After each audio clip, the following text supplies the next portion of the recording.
د اوبو رسونې دغه شبکه د شولګرې ولسوالۍ په محمود آباد کلي کې د بلخ ولایت د کلیو پراختیا ریاست لخوا د اکتیت دفتر په مالي ملاتړ جوړه او ګټه اخیستنې ته وسپارل شوه چې 2500 کورنۍ به له پاکو اوبو څخه برخمنې شي.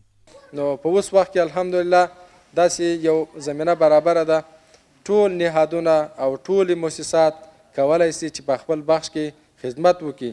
د دوی دپاره امنیت تامین دی، مجاهدینو د دوی امنیت نیولی دی. 98 تنتب یا 98 شیردهن خانه به خانه ما این را تمدید کردیم و تقریبا دوره پروژه یا کار پروژه در حدود چیزی کم زیادتر از 7 ماه این پروژه تکمیل شد و به بهره برداری سپرده شد و هزینه پروژه در حدود 58 لک و 59,200 چند افغاني میوه. د یادې شبکې د ګټې اخیستنې په مراسمو کې چې یو شمېر دولتي ادارو مسؤلینو ګډون درلود، هر یو خلکو ته د کار او خدماتو وړاندې کولو ژمنه وکړه او له سیمې اوسیدونکو څخه یې وغوښتل چې د اوبو د زیات اسراف مخنیوی وکړي.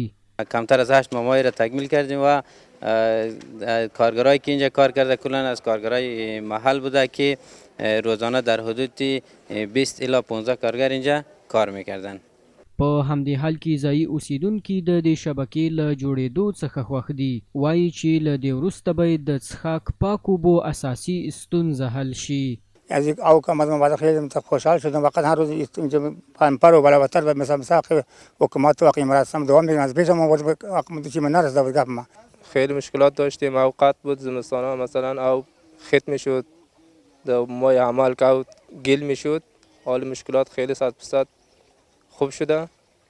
او شمدین آمده هر خانه فعلا هر کس راضی است از او تشکر میکنه. دا په داسې حال کې ده چې اکتیت دفتر د 1400 کال راهیسې تر اوسه پورې د اوبو رسونې 11 لویې پروژې پلي